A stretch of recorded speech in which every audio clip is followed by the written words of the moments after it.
माँ तू सबसे प्यारी है, माँ तू जग में न्यारी है। माँ तू सबसे प्यारी है, माँ तू जग में न्यारी है। अपने आंचल में रखना, अपने आंचल में रखना। हमें वरदानों से भरना। माँ तू सबसे प्यारी है, माँ तू जग में न्यारी है। माँ तू सबसे प्यारी है, माँ तू जग में न्यारी है। पिता, पुत्र और पवित्र आत्मा के नाम पर आमीन। आप सबों को जय यीशु। हम लोगों ने कल के बाइबल क्लास के अंदर राजा सुलेमान के विषय में, सोलोमन के विषय में, वो कैसे राजा बना, राजा बनने के बाद उन्होंने क्या क्या कार्य किया, राज सिंहासन पर बैठ करके उन्होंने अपना भाई, वो भी शत्रु बन गया था, उनका हत्या किया। इसके बाद उनके देश का सेनापति जो उस भाई के साथ मित्रता जोड़ करके उनके विरोधी हो गया, उनका हत्या करना। जो शिमई है, जो साउल के खानदान से है, उनका, और साउल का पौत्र जो यरूशलेम में रह रहा था, उनका। इस प्रकार जितने भी उनका विरोधी बन सकता है भविष्य में, या विरोधी है, ऐसे लोगों को निष्कासित करता हुआ या खत्म करता हुआ हम लोगों ने देखा। एक प्रकार सुरक्षा। दूसरा एक और सुरक्षा हम लोगों ने देखा, आसपास के देशों में जाकर के वो वहां के राजकुमारियों से विवाह किया। इस प्रकार अध्याय 11 में हम लोग देख सकते हैं, अध्याय 11 वाक्य 3, फर्स्ट किंग, राजाओं का पहला ग्रंथ, अध्याय 11 वाक्य 3 में लिखा है, इस प्रकार राजा सुलेमान को 700 पत्नी जो राज परिवार का पत्नियां हैं और 300 उपपत्नियां, कुल मिलाकर के 1000 पत्नियां, 700 राज परिवार के पत्नियां और 300 उपपत्नियां।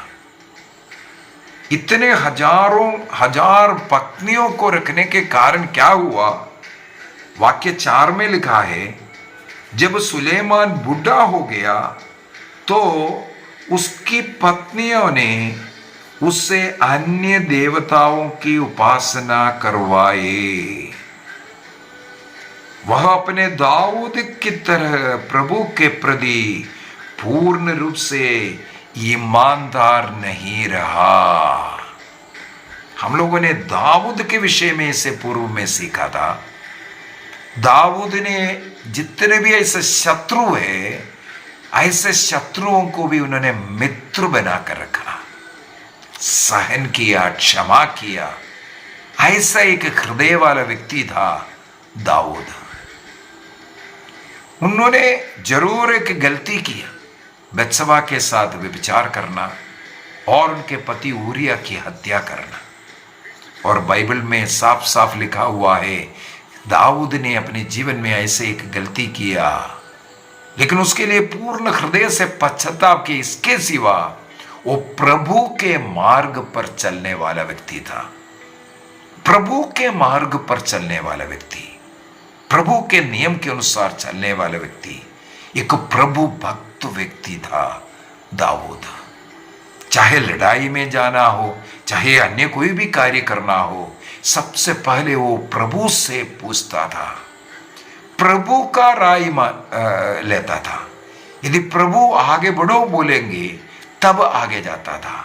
किसी शत्रु से लड़ने के लिए जाना है, जब तक नहीं बोलेगा उस शत्रु को मैं तुम्हारे हाथों में दे रहा हूं, तभी जाता था।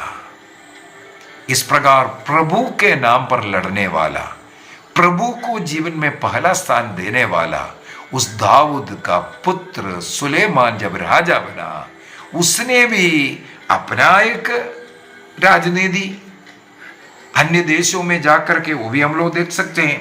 वाक्य 1 में लिखा हुआ है, अध्याय 11 वाक्य 1, वहां लिखा है, फिरौन की बेटी का तथा मोवाबी, अम्मोनी, यदोमी, सीदोनी और हित्ती स्त्रियों को वो शादी कर रहा है। कुछ नहीं देगा, नियम दिया हुआ है। तुम ना तो उन लोगों से शादी करोगे, अपने पुत्रियों को शादी करवाएंगे, या ना उनके पुत्रियों को यहां अपने पुत्रों को ले लेने। विवाह जो रिश्ता जोड़ने के लिए ईश्वर का नियम था, हम लोगों को विधि विवरण ग्रंथ में अध्याय 7 में भी यह नियम पढ़ा था, और उसी प्रकार एस्रा के ग्रंथ में भी अध्याय 9 में हम लोगों ने यह नियम पढ़ा था। प्रभु ने मना किया था, अन्य देवी देवताओं की पूजा करने वाले, अन्य विश्वास में रहने वालों के साथ तुम विवाह के द्वारा रिश्ता नहीं जोड़ना। अभी हम लोग उत्पत्ति ग्रंथ में थोड़ा जाते हैं। उत्पत्ति ग्रंथ अध्याय 6 में नूह के समय पर पूरे धरती में जल बरसाया और जल के द्वारा पूरे पृथ्वी का विनाश किया। केवल नूह को और उनके परिवार को प्रभु ने बचाया, और नूह से ही इसके बाद आगे जो मानव जाति का, जैसे आदि में आदम से था, अब हम लोग देखते हैं अध्याय 6 में नूह के बाद नूह के पुत्रों के द्वारा आगे वंशावली हम लोग देख रहा है, पीढ़ियां। वहां पर हम लोग अध्याय 6 का वाक्य 3 और 4 को पढ़े।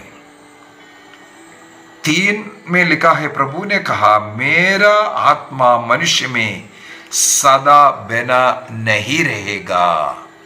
क्या कारण है? क्योंकि वह मरणशील है। अब उसका जीवन काल 120 वर्ष घटा रहा है। उस समय तथा उसके बाद भी जब यीशु पुत्र मानव पुत्रियों से विवाह और उससे संतान पैदा करते थे, तो पृथ्वी पर निपलीम भी निवास करते थे। वाक्य 5 में लिखा है, प्रभु ने देखा पृथ्वी पर मनुष्यों की दुष्टता बहुत बढ़ गई है और उनके मन में निरंतर बुरे विचार और बुरी प्रवृत्तियां होती है।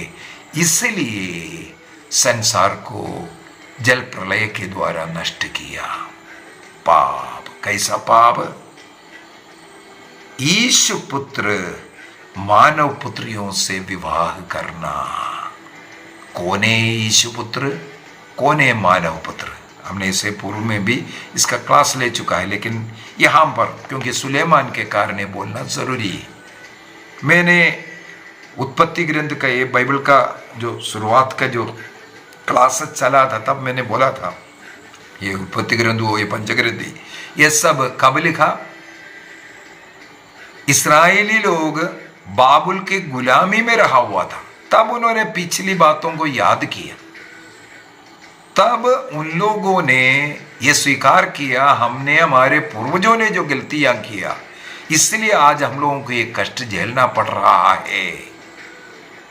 यहां पर उस समय पर उन लोगों ने लिख रखा, यीशु पुत्र मानव पुत्रियों से विवाह किया, क्योंकि नियम था।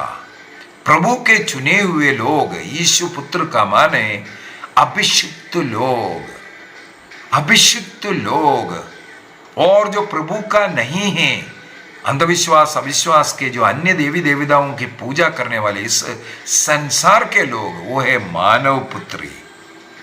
यीशु पुत्री माने, यीशु पुत्र माने चुने हुए लोग, प्रभु के संतान, बपतिस्मा प्राप्त लोग। और यहां लिखा हुआ मानव पुत्र संसार के लोग, अंधविश्वास के लोग।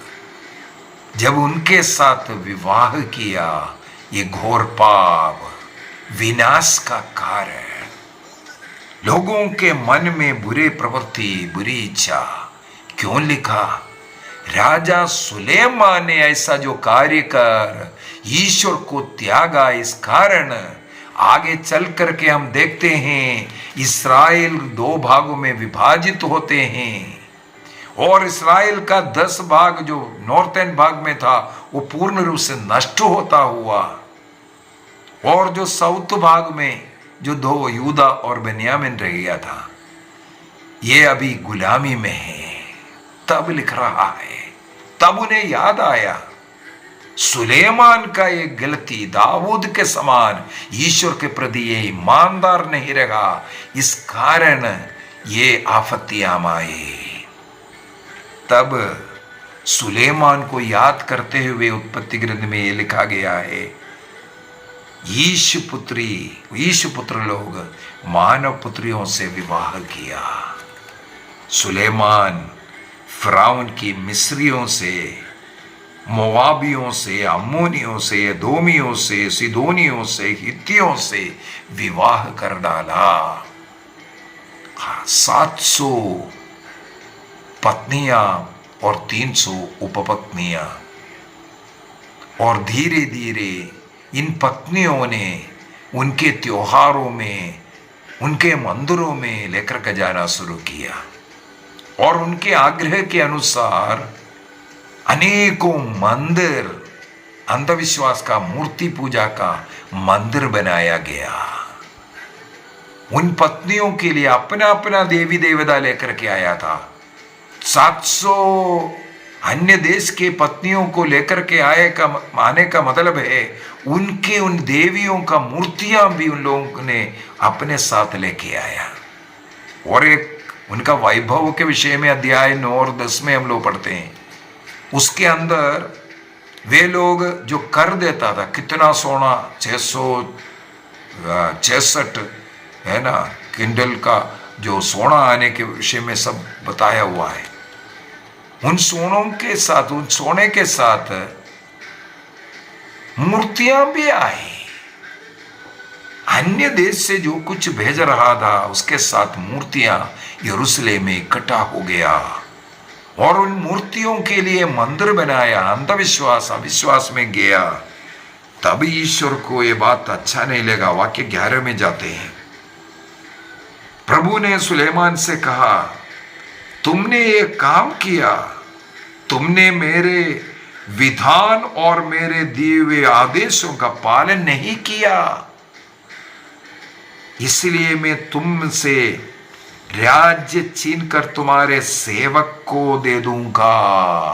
देखो, तुम्हारे सेवक को दूंगा करके बोल रहे हैं। आगे जाकर के हम लोगों को पढ़ने के लिए मिलेगा,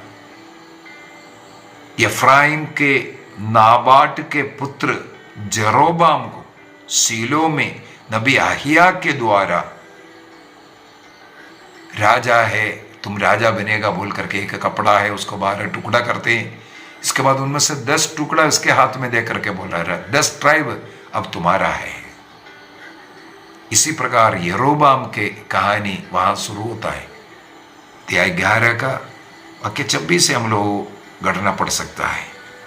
और प्रभु यहां कहते हैं, तुम मुझे त्याग दिया, तुमने ऐसा गलती किया, इसलिए तुमसे देश लेकर के मैं तुम्हारे सेवक को दूंगा करके। वाक्य 12 में क्या लिखा है, किंतु तुम्हारे पिता दाऊद के कारण, वो ईमानदार था और दाऊद को ईश्वर ने वादा किया था कि तुम्हारा पुत्र हमेशा इस कुर्सी पर बैठेगा करके। इसका मतलब एक राजा बन करके दाऊद का संतान बने रहना जरूरी है। इसलिए यहां पर लिखा है, किंतु तुम्हारे पिता दाऊद के कारण मैं तुम्हारे जीवन काल में ऐसा नहीं करूंगा। तुम जब तक जीवित है ये तुम राजा बनकर के रहेगा, लेकिन तुम्हारे मृत्यु के बाद मैं उसे तुम्हारे पुत्र के हाथ से छीन लूंगा। और आगे क्या कहते हैं वाक्य 13 में, मैं तुम्हारा 12 गोत्र पूरा देश नहीं लूंगा, मैं अपने सेवक दाऊद और अपने चुने हुए नगर यरूशलेम के कारण तुम्हारे पुत्र को एक ही वंश प्रदान करूंगा, अर्थात यहूदा वंश। दाऊद के कारण अब तुम जब राजा है उस समय पर, क्योंकि बोला है तुम्हारा पुत्र सुलेमान रहेगा, इस समय पर मैं नहीं रहूंगा। तुम्हारे पुत्र जब वो है रहोबाम जब राजा बना, तब आगे हम लोग कल के क्लास में, आगे क्लास में हम लोग ये सीखेंगे। यहां पर बोल कर दे रहा है एक गोत्र में उसको दूंगा, वो है केवल यूदा गोत्र उसके साथ रहा, बाकी 11 गोत्र जरोबाम के पास चला गया था। और हम लोग देखते हैं यूदा और बेंजामिन गोत्र भी फिर इनको मिलता हुआ, और आखिरी में लास्ट में जाकर के केवल विभाजन के समय पर 10 गोत्र वहाँ मिलता हुआ। लेकिन 7-7.5 वर्ष हमें मालूम है, जैसे दाऊद ने यूदा देश का, एफ्राइम यूदा देश का राजा बनकर रहा, उसी प्रकार रहोबाम को भी वही हालत होता हुआ सब।